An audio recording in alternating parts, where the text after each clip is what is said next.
네, 좋습니다. 오늘은 순결, 나를 소중히 여김이라는 제목을 가지고 말씀을 나눠볼게요. 자, 다 같이 한번 기지개 한번 켜고 시작합시다. 쫙 펴고요. 옆에 있는 친구들을 바라보며 수련의 여운이 아직 남아있죠. 옆에 있는 친구들 바라보며 이렇게 얘기합시다. 내가 네 임신할게. 자, 한 번 더. 그 수련회 안 온 친구들이 여기 보일 수 있어요. 안 온 친구들이 있을 수 있으니까 옆에 있는 친구들한테 이렇게 얘기해 볼게요. 내가 네 임신할게. 뜻이 궁금하면 나한테 물어봐라. 예, 좋아요, 여러분. 야, 아침부터 여기 임신한 사람들 많네요. 예, 무슨 뜻인지 궁금하면 수련회 다녀온 친구들한테 뭔 뜻이고 이렇게 물어보세요. 제가 이제 그 어떤 한 친구 고1 수련회 참석한 한 친구의 얘기를 들어보니까 그렇더라고요.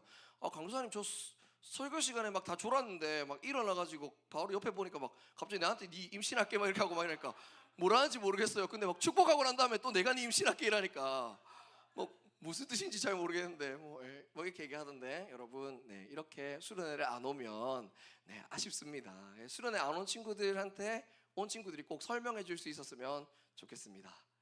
아시겠죠?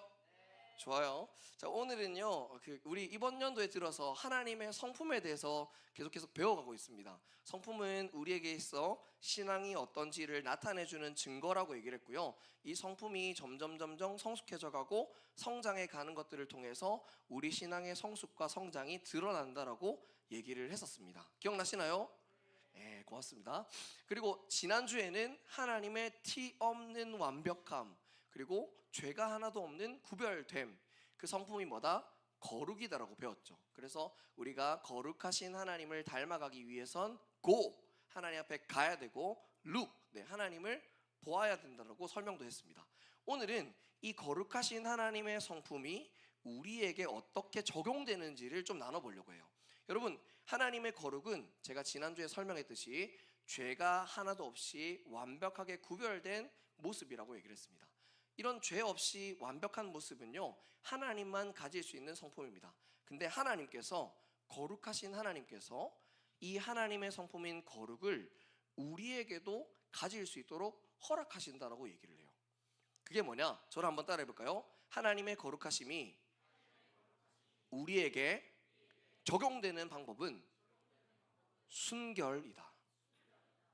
우리 에스겔서 36장 24절 25절의 말씀을 같이 한번 읽어보겠습니다. 시작. 내가 너희를 여러 나라 가운데에서 인도하여 내고 여러 민족 가운데에서 모아 데리고 고국 땅에 들어가서 맑은 물을 너희에게 뿌려서 너희로 정결하게 하되 곧 너희 모든 더러운 곳에서와 모든 우상 숭배에서 너희를 정결하게 할 것이며. 오늘 말씀에 나와 있는 정결, 이 단어가 다른 말로 하자면 순결이에요.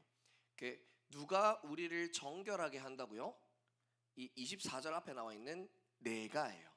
그럼 누구죠? 하나님이 우리를 정결하고 순결하게 만들어 주신다라고 얘기를 하는 겁니다. 근데 여기 보면은 어떤 사람들을 하나님은 정결하고 순결하게 한다라고 하는지 설명까지 나와 있는데요. 우리 24절을 다시 한번 읽어볼까요? 시작. 내가 너희를 여러 나라 가운데에서 인도하여 내고 여러 민족 가운데에서 모아 데리고 고국 땅에 들어가서. 하나님이 정결하게 순결하게 하시는 사람들은 어떤 사람들이냐? 하나님이 인도하여 낸 사람들입니다. 다른 말로 하나님은 선택하고 구원한 자기의 백성들을 정결하게 하고 순결하게 만드신다는 겁니다. 그러니까 정결과 순결은 무엇이냐? 다른 의미로 하자면 더러워진 것들을 깨끗하게 만든다라는 의미가 있습니다. 여러분, 새 옷 사본 적 있나요? 무신사 스탠다드 가가지고 새 옷을 샀습니다. 여러 군데 돌아다니다 보니까 어떻게 됩니까? 더러워지죠. 더러워진 옷을 다시 깨끗하게 세탁하는 것처럼 우리의 마음과 우리의 삶과 우리의 모든 인생, 얼룩지고 더러워진 것들을 깨끗하게 변화시키는 걸 정결하게 만들다, 순결하게 만든다라고 얘기하는 겁니다. 그렇다면 여러분, 우리의 영혼과 우리의 마음과 우리의 삶은 어떻게 더러워질까요? 강도사님이 제일 싫어하는 과목이 뭘까요? 수학을 제가 수학을 고등학교 1학년 때 7점 받긴 했었지만 비웃죠? 제가 외고에서 수학 7점 받았었는데 7등급이었습니다. 네. 그만큼 어려웠다는 거죠, 여러분. 제가 뭐 7점이겠습니까? 뭐 7점이었는데 마칠 때 내신은 1등급이었다. 제 자랑을 하려고 하는 게 아니라 수학을 싫어하는 건 아니다. 네, 센 수학 엄청 풀었습니다. 아무튼 엄청 풀었어요. 제가 무슨 과목 싫어할 것 같아요? 과학이요? 죄송한데 한 명씩 손 들고 얘기해 주세요. 하선아, 내가 무슨 과목 싫어했을 것 같아? 과목을 싫어했을 것 같아요? 좋아요, 좋아요. 한결아, 내가 무슨 과목 싫어했을 것 같아? 국어. 제가 이렇게 보이지 않지만 제가 시집을 냈습니다. 네, 네이버에 너는 꽃 나는 봄 치면 김태환 나옵니다. 국어를 싫어하진 않아요. 우리 서연아, 내가 무슨 과목 싫어할 것 같아요? 다시 하긴 그렇긴 해요. 다 싫어하긴 하는데 제가 고마해라 그 주요 과목을 다 싫어하면 내가 어떻게 공부를 열심히 하노? 제가 싫어한 과목은요 미술이었어요. 미술. 왠지 아세요? 똥손이기 때문에. 그 미술을 이제 여러분들이 배우다 보면 그 미술의 물통 알아요? 물통. 물감통을 보잖아요. 물감통을 보면 어떻게 우리가 더러워지는지를 잘 설명합니다. 처음에는 깨끗하고 투명한 물이 들어 있습니다. 근데 거기에 파란색 물감을 헹구고 빨간색 물감을 헹구고 검은색 물감을 헹구다 보니까 어떻게 됩니까? 물이 더러워져요. 네. 뭐라고요? 물이 끈적끈적해진다고요? 예, 고맙습니다. 내가 네 임신할게. 예, 이처럼 우리 영혼이 더러워지는 건 뭐냐? 순결하고 투명하고 원래는 깨끗했던 물에 하나하나씩 더해지기 시작하니까 더러워지는 겁니다. 우리 영혼도 마찬가지예요. 하나님이 말씀으로 깨끗하게 새로운 모습으로 만들어 주셨는데 거기에 하나하나씩 죄가 들어오고 하나님의 말씀이 아닌 것이 들어오고 하나님이 아닌 것이 하나하나씩 더해지다 보니까 우리 영혼이 더러워지는 거예요. 우리 영혼이 더러워지는 이 과정에 대해서 25절 말씀도 설명하고 있습니다. 우리 25절 다 같이 한번 읽어볼까요? 시작. 맑은 물을 너희에게 뿌려서 너희로 정결하게 하되 곧 너희 모든 더러운 것에서와 모든 우상 숭배에서 너희를 정결하게 할 것이며. 더러워진 우리의 모습에 대해서 어떻게 설명하냐? 모든 더러운 것이 들어와 있고 모든 우상 숭배가 들어와 있는 게 정결해져야 될 더러운 너의 모습이다라고 설명하는 겁니다. 이처럼요, 하나님이 아닌 다른 것들이 우리 마음속에 하나하나씩 자리를 차지하기 시작하면 우리 마음은 더러워지기 시작합니다. 그렇다면 우리가 더러워진 것에서 끝내는 게 아니라 순결해지고 정결해진 삶으로 변화되어야 되겠죠. 어떻게 하면 순결하고 정결해질 수 있는지에 대해서 26절, 27절에 대해서 설명하고 있는데요. 같이 한번 읽어봅시다. 시작.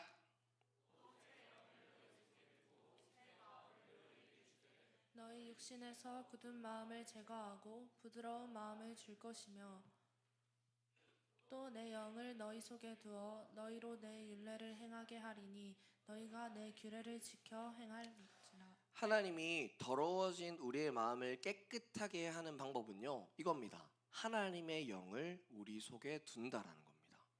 하나님은 더러워진 우리를 어떻게 깨끗하게 만드시느냐?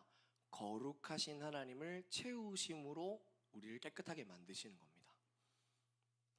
여러분, 수련회 가면 어때요? 하나님이 정말 살아있는 것 같고 내 영이 회복되는 것 같고 정말 천국 같은 걸 느끼지 않으세요?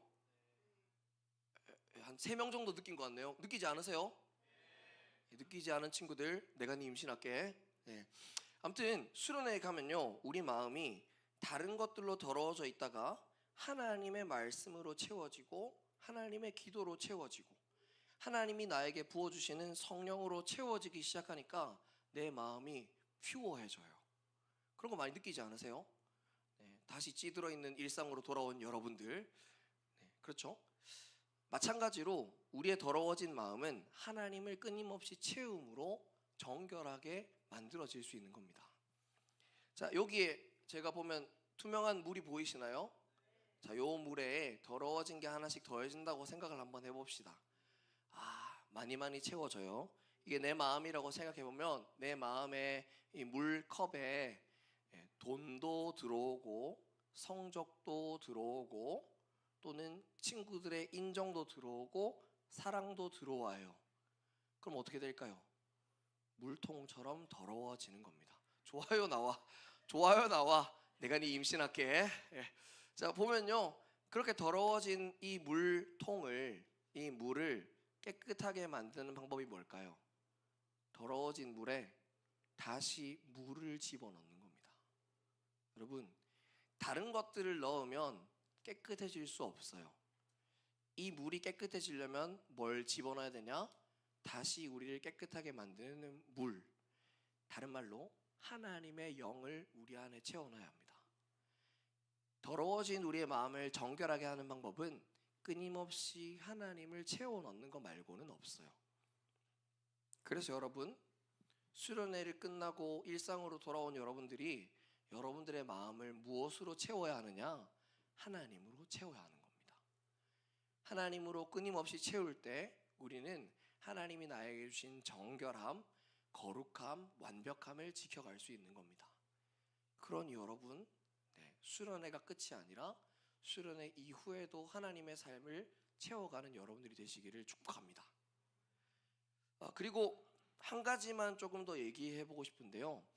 이 순결에는, 이 정결에는 단순히 영혼의 순결과 정결만을 얘기하는 것이 아니라 우리 육체의 순결과 정결에 대해서도 얘기합니다. 오늘날 우리가 살아가는 시대는요, 순결함을 같이 절하하는 시대에 살고 있습니다. 그렇지 않나요? 여러분들 다 듣는 얘기라고 생각합니다. 여러분들이 청년이 되면 다 그럴 거예요. 혼전 순결을 왜 지켜야 되죠?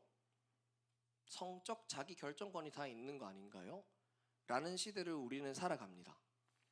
혼전 순결을 지켜가는 삶에 대해서는 고리타분하고 구시대적인 사고다 라고 얘기하는 시대를 우리는 살아가고 있죠. 그러나 여러분, 하나님께서 여러분에게 순결을 명령하시는 가장 큰 이유는 다른 곳에 있는 것이 아닙니다. 단순히 하나님이 명령하시기 때문에 우리가 순결을 지켜가야 하는 것이 아니에요. 하나님의 명령이기 때문에 순결을 지켜가는 게 아니라 하나님이 우리에게 순결을 왜 지키라고 하시는지 마음을 잘 알아야 합니다. 이번 수련회 저에겐 잊지 못할 수련회인데요, 폭탄 발언을 했기 때문입니다. 여러분, 이제 수련회 안 온 친구들, 내가 네 임신할게 말고 또 한 가지 충격적인 소식이 있는데요, 저 결혼합니다.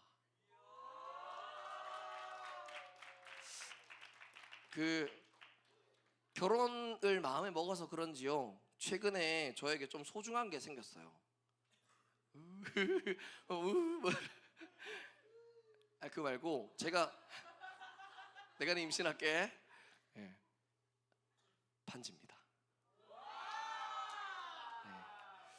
그래서 제가 결혼한다고 하니까 AI랑 결혼하는 거 아니냐고 막 얘기하는 친구들이 있던데, 실체가 있습니다. 진실이에요. 결혼 반지거든요. 제가 반지를 원래 잘 안 끼는 스타일인데요, 결혼 반지, 이거 결혼식 때 이제 끼워줄 반지거든요. 미리 맞죠? 고마해라, 좀 조용히 좀 해라, 내 얘기 좀 하게. 이제 결혼 반지를 맞추고 지금 이제 그 예비 신부님과 같이 끼고 다니고 있거든요. 네, 박수 치고 환호한 친구들 다 결혼할 거예요. 저보다 더 예쁘고 멋진 사람 만나서 결혼할 거예요. 뒤에 결혼 안 하고 싶으세요? 네, 아무튼 여러분, 결혼 반지를 끼니까 어떠냐? 제 행동을 되게 조심하게 돼요. 더 나아가서 결혼 반지가 나에게 되게 소중한 게 되다 보니까 이게 더러워질까, 부딪힐까, 흠이 날까 걱정하게 되었어요. 여러분, 제가 이 결혼 반지를 끼고 있다 보니까 무슨 생각이 들었냐? 하나님이 왜 우리에게 순결하라고 말씀하시는지가 느껴졌어요. 왜 우리에게 하나님은 순결을 명령하시느냐? 그만큼 너희가 나에게 소중하기 때문이에요. 여러분, 혼전 순결은 시키니까 지켜야 되는 게 아니라 하나님이 나를 얼마나 소중하게 생각하시는지를 알 때 비로소 지킬 수 있는 겁니다. 여러분, 소중한 물건에는 흠집을 내고 싶어 하지 않아요. 소중한 물건은 소중한 물건의 주인에게 전해주기 위해서 흠집을 내려 하지 않습니다.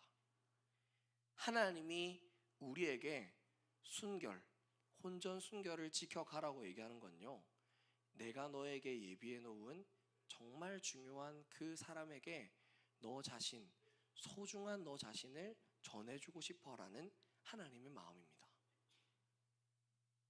정말인지 아닌지 제가 설명을 좀 더 드려볼까요? 하나님은 여러분을 정말 소중하게 생각하세요. 그래서 죄로 더러워진 여러분들을 깨끗하게 만드시기 위해 자기 아들을 내어주셨습니다. 하나님이 순결을 지키라고 말씀하시는 건 그냥 이 시대랑 거슬러서 살아가라는 걸 얘기하는 게 아니라 너는 그만큼 나에게 소중해라고 말씀하시는 거예요. 그러니 여러분, 마음과 몸을 순결하게 지켜가십시오. 여러분은 하나님의 눈에 가장 소중한 존재입니다. 그리고 하나님이 예비해 놓으신 여러분들의 배우자에게 가장 소중하게 전해져야 할 선물입니다. 말씀을 맺겠습니다. 하나님은 자신의 거룩함을 우리 삶을 통해 드러내 보이십니다. 어떻게요? 정결을 통해서. 우리는 우리 마음 가운데 하나님이 아닌 다른 것들을 이리저리 채워갈 때 정결하지 않은 삶을 살아갑니다. 그런 우리를 하나님은 정결하게 만드시죠. 또한 더 나아가서 이 정결은 영혼뿐만 아니라 우리 육체에도 해당되는 문제입니다. 하나님은 우리를 왜 순결하게 지켜가라고 말씀하시나요? 그건 명령이기 때문이 아니라 하나님에게 우리가 소중한 존재이기 때문입니다. 여러분, 세상은 여러분을 소중하지 않다라고 얘기합니다. 너의 소중함을 증명해 보아라고 얘기합니다. 더 나아가서 한 번 더러워진 너는 절대 다시 순결해질 수 없는 존재야. 그러니 너 자신을 마음껏 더럽히며 살아라고 얘기합니다. 그러나 하나님은 여러분들에게 무엇을 말씀하시느냐? 너는 다시 순결해질 수 있는 존재야. 그리고 나에게 가장 소중하기 때문에 그 순결함을 지켜가야 할 존재야. 내가 널 순결하게 만들어주고 나에게 가장 소중하기 때문에 그 순결함을 지켜갈 수 있도록 내가 도와줄게. 말씀해 주시는 분이십니다. 우리 이 시간 우리 자신에 대해 가치를 재정립합시다. 내 눈으로 순결하지 않은 나, 이미 더러워진 나를 생각하는 것이 아니라, 규정해버리는 것이 아니라 하나님의 말씀을 듣고 하나님으로 우리를 다시 채우고 하나님이 우리에게 얼마나 소중하시다 말씀하시는지 기억하며 하나님의 소중한 존재로서의 순결함을 지켜갑시다. 여러분들이 날마다 여러분의 마음 가운데 하나님을 채워 넣을 때, 그리고 하나님을 채워 그 소중한 나를 지켜나가려고 결정할 때 하나님께서는 넘어진 여러분들을 일으켜 세우시고 여러분들을 순결하게 안전하게 지켜가실 것입니다. 이번 한 주도 하나님으로 여러분을 채우고 하나님의 순결함으로 살아가는 여러분 되기를 예수님의 이름으로 축복합니다.